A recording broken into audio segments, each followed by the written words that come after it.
The final episode of A Knight of the Seven Kingdoms picks up right after the chaos of the Trial of the Seven. The tournament is over, several knights are dead, and Prince Baelor, the man many believed should have been the next king, is gone. After all the violence and tragedy of the trial, the show leans back into the strange, slightly whimsical atmosphere that has defined this series from the beginning. We find Dunk badly injured after his fight with Prince Aerion. Sitting beside him is Lyonel Baratheon, along with a Maester trying to treat Dunk's wounds. The Maester believes Dunk's injuries have started to mortify, basically early gangrene, and suggests pouring boiling wine into the wound to clean it. Lyonel immediately dismisses the idea and sends him away, clearly thinking the Maester is full of it. While Dunk is recovering, Lyonel seems almost cheerful about the whole situation. To him, the tournament was exciting, something legendary that people will talk about for years. But Dunk doesn't see it that way at all. For Dunk, the dream of becoming a knight and fighting in a grand tourney has turned into a nightmare. Several men died fighting for him, including Baelor Targaryen, who stepped into the trial to defend him. Dunk can't shake the feeling that it's all his fault. Meanwhile, Lyonel, who is clearly fascinated with Dunk, invites him to come live at Storm's End, the seat of House Baratheon. He paints a picture of the life they could have there: hunting, hawking, sailing, training, and drinking together. You could come with me. Yeah, we'll hunt and hawk and sail. It's basically the same lifestyle that Lyonel's descendant Robert Baratheon will enjoy decades later during the events of Game of Thrones. During the conversation, Lyonel even mentions Tarth, the island home of Brienne of Tarth. This is a pretty important little Easter egg because author George R.R. Martin confirmed that Brienne is actually descended from Duncan the Tall. We don't know exactly how the family line connects yet, but theory suggests Dunk may have had a child with a Targaryen princess whose offspring eventually married into House Tarth. That would explain why Brienne is unusually tall and why Dunk's shield appears in the Tarth armory many years later. Back in the present though, Dunk isn't thinking about legacy or family lines. He's drowning in guilt. He tells Lyonel that everyone around him ends up suffering. All I do is bring pain and suffering to those around me. Knights died for him during the trial, and Baelor, one of the greatest men in the realm, lost his life. Lyonel doesn't share that perspective at all. In fact, he openly mocks Baelor's sacrifice. From Lyonel's point of view, Baelor wasn't risking much when he joined the trial. Most of the fighters there weren't allowed to attack him anyway. His Kingsguard were sworn to protect him, and even his nephews likely wouldn't try to kill him. The only real danger came from his brother Maekar Targaryen, and tragically that's exactly what happened. During the chaos of the battle, Maekar accidentally struck Baelor with a fatal blow. Lyonel even goes further, claiming that Baelor was a fraud and saying that any dragon, meaning any Targaryen, is better off dead. It's a harsh opinion, but it reveals a lot about Lyonel's hatred toward the Targaryen dynasty. He even hints that a war might be coming. That line carries a lot of weight in the larger history of Westeros. Within Dunk's lifetime, there will be several conflicts connected to the Blackfyre Rebellions, a series of civil wars fought over the Targaryen throne. Decades later, Lyonel's own descendant Robert will eventually overthrow the Targaryen dynasty during Robert's rebellion. There's also a small detail in this conversation that longtime book readers noticed immediately. When Lyonel curses, he says, "The others take me." Oh, the others fucking get me. In the books, the White Walkers are usually called the Others, and characters sometimes reference them in curses the same way people might say, God damn it! Visually, the scene also tells a story. Dunk's shield is cracked in half beside him, mirroring his mental state. His spirit is broken just as much as the shield. But the episode soon shifts to something even heavier: Baelor's funeral. Despite Baelor being the heir to the throne and the hand of the king, the ceremony is surprisingly small. Most of the royal family isn't present, likely because they're still traveling from King's Landing. The House Targaryen tradition is cremation. As the saying goes, the blood of the dragon returns to flame. So Baelor's body is placed on a funeral pyre dressed in Targaryen robes, wearing a thin golden helmet that leaves his face visible. Standing nearby is Maekar, completely devastated. The grief on his face makes it clear he's struggling with the knowledge that his own strike killed his brother. We also see Baelor's son, Valar Targaryen, who is now the heir to the Iron Throne. Beside him is his wife Kira of Tyrosh, recognizable by her bright pink hair, a nod to the Tyroshi custom of dyeing their hair vibrant colors. And in the middle of all of this stands Egg. Except today he isn't dressed like the scrappy little squire we've known throughout the season. Instead, he's wearing princely clothes and his large Targaryen hat, presented as Aegon Targaryen, a prince of the royal family, because this moment represents the crossroads of his life. Will he remain a prince of the royal court, or continue traveling the road as Dunk's squire? And that decision will shape the future of both characters, and eventually the fate of the entire Seven Kingdoms. After the cremation ceremony ends, most of the crowd begins leaving the tournament grounds. Tents are coming down, pavilions are being packed away, and the whole place that was buzzing with excitement just days ago suddenly feels empty. But before Dunk leaves, he has one more important conversation. Baelor's son, Valar Targaryen, approaches him. This moment comes almost directly from the book, and it's one of the most emotional scenes in the episode. Valar is now the heir to the Iron Throne. His father is gone, and the weight of that reality is clearly hitting him all at once. The show also gives us a closer look at Valar himself. Like his father, he has darker hair inherited from his Dornish grandmother Mariah Martell, but with a streak of the classic Targaryen silver running through it. Even his eyes mirror Baelor's in a subtle way. Both actors have heterochromia, giving father and son that same striking look. During their conversation, Valar reveals something heartbreaking. Baelor died wearing Valar's armor, and now Valar can't stop thinking about the what-ifs. What if he hadn't lent his father the armor? What if he had been the one fighting instead? Would Baelor still be alive? That leads to the question that hangs over the entire episode. Why would the gods take a man like Baelor, someone many believed could have been the greatest king since Aegon the Conqueror, and leave someone like Dunk alive? Dunk doesn't really have an answer. And honestly, the show doesn't give us one either, because that question, whether events in this world have meaning or if tragedy is just random, is a theme that follows Dunk throughout the rest of his life. As Dunk walks through the camp afterward, the way people look at him says everything. Some see him as the knight who stood up for justice against Prince Aerion. Others see him as the man responsible for the death of the realm's greatest prince. That reputation will follow him forever. Luckily, one person who definitely still sees Dunk as a hero is Raymond Fossoway. Raymond runs up and gives Dunk a huge, slightly awkward hug. After everything that happened during the trial of the Seven, Raymond has officially broken away from his cousin Steffan Fossoway. Originally, Raymond served Steffan, whose family sigil is a red apple. But when Steffan betrayed Dunk and sided with Aerion Targaryen, Raymond chose honor instead and joined Dunk's side. That decision ended up creating an entirely new branch of the family. Raymond repaints his shield from a red apple to a green one, declaring that he'd rather be an unripe green apple than a rotten red one. And just like that, the green apple Fossoways are born, a separate branch of the house that will still exist nearly a century later during the events of Game of Thrones. But Raymond has even bigger news. He's getting married. The woman he plans to marry is the same red-haired woman Dunk met earlier in the season, the sex worker known as Red, except now she's calling herself Lady Rowan. She claims she's pregnant with Raymond's child, which conveniently pushes Raymond into proposing marriage. Whether she's actually pregnant or not is questionable, but the situation mirrors Dunk's story in a really interesting way. Dunk built a new identity for himself by claiming the title of knight. Rowan builds a new identity by presenting herself as a noble lady. Both of them are people from the bottom of society trying to climb higher in a world that doesn't normally allow it. And honestly, Dunk seems genuinely happy for Raymond, even if he understands what's probably going on.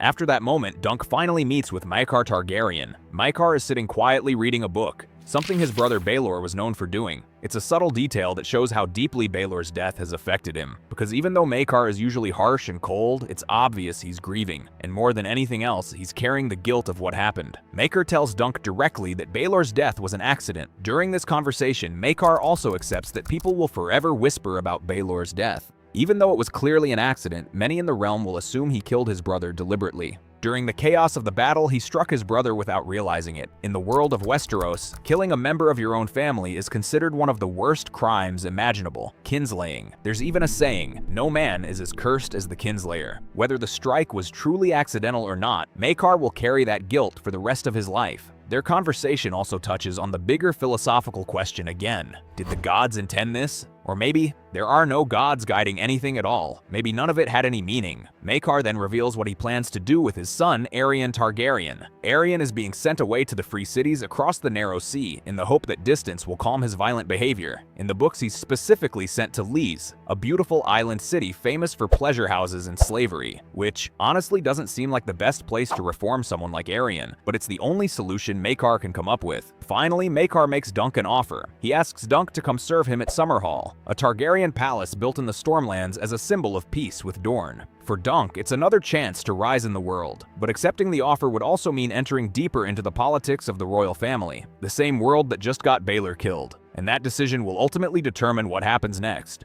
both for Dunk and for the young prince waiting to ride with him. After everything that happened at the tournament, Mycor Targaryen makes Dunk an offer that, at the beginning of this story, would have sounded like a dream. He offers Dunk a permanent position at Summerhall, the Targaryen summer palace in the Stormlands. Dunk would serve as a knight there, train with some of the best warriors in the Seven Kingdoms, and most importantly, take Egg as his squire. For someone who started the story as a wandering hedge knight, it's basically the perfect life. But Dunk surprises him. He refuses. Dunk tells Mycor he wants nothing to do with princes anymore. Earlier in the season, Dunk believed the world of knights and princes represented honor and heroism. But after everything that happened, dealing with people like Aegon Targaryen, the arrogant Manfred Dondarrion, and the betrayal of Steffon Fossoway, he's realized something. The noble world he admired is filled with cruelty, pride, and corruption.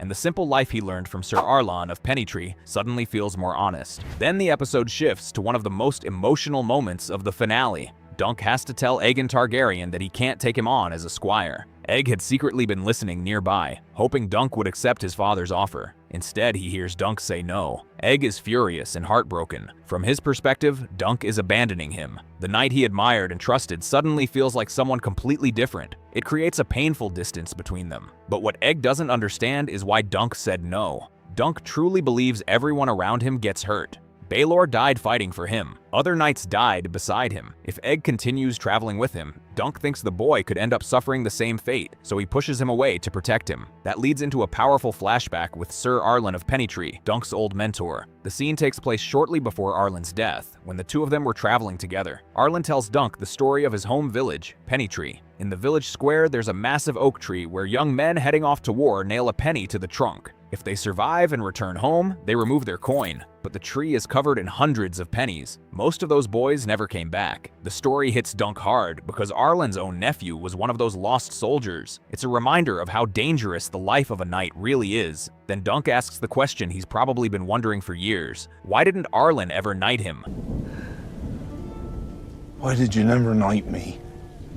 For a moment, it looks like Arlan dies before answering. He collapses mid-conversation, leaving Dunk without the explanation he wanted, and that moment reveals one of the biggest mysteries of the entire story. Dunk may never have been knighted at all. The show keeps it deliberately ambiguous. Maybe Arlan knighted him later. Maybe he never did. But the point is that the ceremony itself doesn't matter. People like Aerion and Steffon were formally knighted, and they're terrible men. Meanwhile, Dunk, who may not even technically be a knight, consistently lives by the ideals of honor and protecting the innocent. That's what actually makes someone a true knight. After the flashback, we return to the camp one last time, where the remaining knights and soldiers are drinking to the fallen heroes of the Trial of the Seven, including Humphrey Beesbury and Humphrey Harding. Beesbury's coffin is surrounded by buzzing bees, a strange but fitting tribute for the Knight of Honeyholt. Nearby, we also see Daeron Targaryen, still badly injured from the trial. Earlier, his lie, accusing Dunk of kidnapping Egg, helped set off the chain of events that led to Baelor's death. Daeron doesn't try to defend himself. Instead, he quietly admits he failed.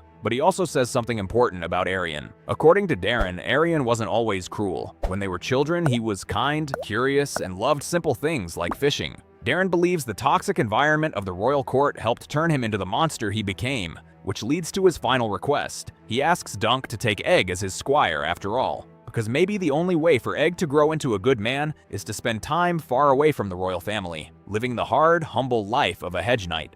And that idea sets up the decision that ultimately defines the ending of the season. Dunk may believe he brings pain to everyone around him, but the realm might one day need a man exactly like him. A man who wasn't born noble, a man who chose to be honorable, and a man history will remember as Duncan the Tall. After his conversation with Daeron, the episode shifts to a much darker moment for Egg. We see Aegon Targaryen staring at himself in the mirror. His silver Targaryen hair has started growing back again. The same hair he shaved off earlier in the season so people wouldn't associate him with his brother Aerion Targaryen. That hair is a reminder of something he hates, because Egg knows what runs in his blood. Throughout Targaryen history, there's always been this fear that greatness and madness are two sides of the same coin. Some Targaryens become legendary rulers, others become monsters. And right now, Egg is feeling that anger himself. He grabs a knife from the fish he'd been cutting earlier and walks toward Aerion's tent. Aerion is badly wounded and barely able to defend himself. For Egg, this would be the perfect moment for revenge. After all, Aerion threatened him for years, tried to mutilate him, attacked Tansel, and nearly killed Dunk. But before Egg can do anything, someone stops him. His father, Maekar Targaryen, places his hands on Egg's shoulders and the knife drops to the ground. There's no shouting, no punishment, just a quiet moment between father and son. Maekar has already lost one brother in the trial of the Seven. He refuses to let another brother die by his son's hand. And in that moment, both of them realize something. This family is slowly destroying itself. Egg had even said earlier that he barely knows his father. Did you ever know your father, Egg? No, not really. And Maekar, despite loving his children, clearly struggles to connect with them. In many ways, Dunk has become a better father figure to Egg than Maekar ever was. Soon after, Dunk has one more small encounter before leaving. He meets Gwyn Ashford, the young noblewoman whose name day celebration was the reason for the entire tournament. What was supposed to be a birthday celebration turned into a bloodbath where multiple knights died. But instead of blaming Dunk, Gwyn surprises him. She tells him he did the right thing. For once, someone sees the situation exactly the way Dunk does, and that gives him the courage to make one last request. Dunk returns to speak with Maekar again. This time, he tells the prince that he will take Egg as his squire, but only on one condition. Egg won't live as a prince at Summerhall. He'll live the life of a hedge knight. That means traveling the roads, sleeping in inns and stables, eating simple food, and learning what life is really like for the small folk. At first, Maekar is offended by the idea. For a Targaryen prince to live like a commoner challenges everything the royal family believes about their superiority. But Dunk points out something important. The life of a prince clearly hasn't worked very well for Maekar's other sons. Aerion became a monster. Darren lost himself to drink. Another son is far away studying to become a maester, which leaves Egg. Maekar calls him his last son, not just because Egg is the youngest, but because he's the last son Maekar still believes can grow into a good man. Still, Maekar can't bring himself to agree. So Dunk leaves alone. Back at his campsite, he begins preparing to continue his journey as a wandering hedge knight, just like Sir Arlen of Pennytree taught him. Then Raymond Fossoway arrives with one final surprise. He's bought back Dunk's old horse Sweetfoot, the same horse Dunk sold earlier in the season to afford armor for the tournament. If I win, I'll come back and buy you again. I promise. Dunk had promised he would buy her back if he won the tourney, but the tournament never finished. Instead, Dunk only won the right to keep his hand and foot after the trial of the Seven. So Raymond steps in and buys the horse himself. It's a small but meaningful gesture, and another reminder that Raymond, the founder of the Green Apple branch of House Fossoway, is far wealthier than Dunk. But Dunk decides Sweetfoot deserves a peaceful life now. Instead of taking her back on the road, he leaves her with Raymond at the apple orchards, where she can live out her days eating apples and resting. Before leaving, Dunk does one last thing to honor his mentor. He takes the small penny from Sir Arlen's sword hilt and nails it into a nearby tree, just like the tradition from Pennytree, a tribute to the man who taught him everything about honor. Then Dunk rides away, but he doesn't get very far, because suddenly a familiar voice calls out behind him, Egg. He rides up wearing simple traveling clothes again, his head shaved so his Targaryen hair is hidden. He claims his father allowed him to go. Whether that's entirely true is another story, but the important thing is that the two friends are reunited, not as Ser Duncan and Prince Aegon,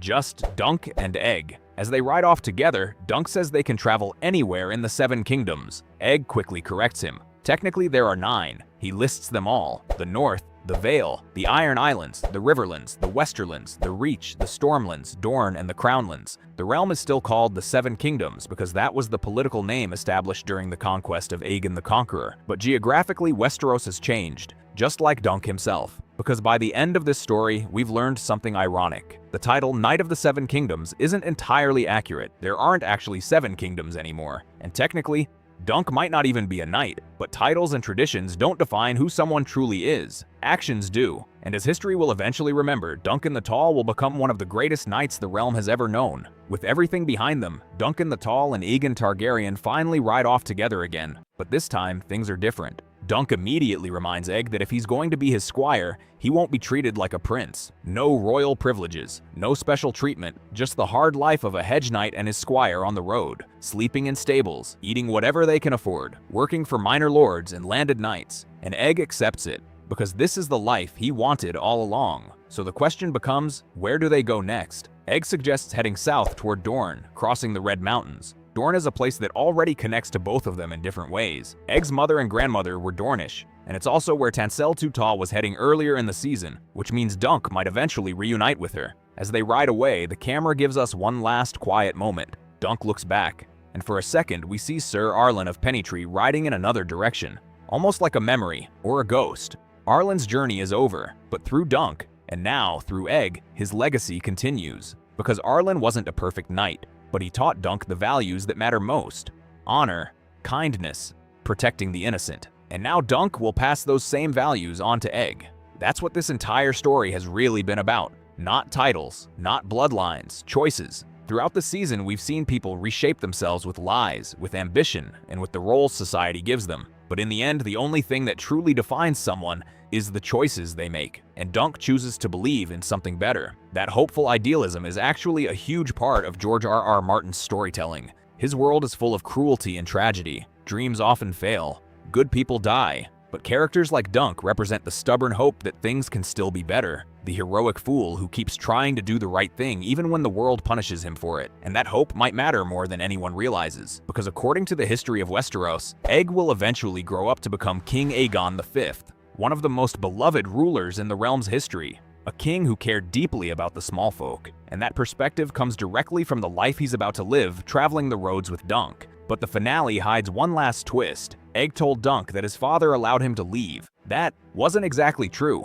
In a final moment back with the Targaryen family, we see Maekar Targaryen discovering that Egg has disappeared again. Egg didn't get permission. He ran away, just like he did at the beginning of the story. Which means sooner or later, Maekar may come looking for them. And that sets up the future adventures of Dunk and Egg. Season 1 adapted the first Dunk and Egg novella, The Hedge Knight. The next chapter of their story comes from the second novella, The Sworn Sword, which will eventually bring Dunk and Egg into another conflict between rival houses in the Reach. And later stories like The Mystery Knight continue expanding their adventures across Westeros. What makes these stories so interesting is that they quietly connect to the larger history of the world we know from Game of Thrones. Events involving Dunk and Egg eventually shape alliances, royal bloodlines, and even the families that appear generations later. And their story also leads toward one of the most mysterious events in Targaryen history, the tragedy at Summerhall.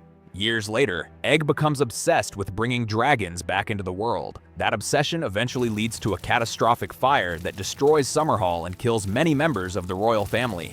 Dunk is believed to have died there as well, but the exact details of what happened remain one of the biggest mysteries in Westeros. Some hints suggest Dunk may have died, saving someone from the flames, possibly even saving members of the Targaryen bloodline who would shape the future, ancestors of figures like Daenerys Targaryen and Jon Snow. But the truth of what happened at Summerhall is still largely unknown. For now, though, the story ends where it began. Two friends riding down a dusty road, a hedge knight and his squire, and somewhere out there, the next adventure is waiting.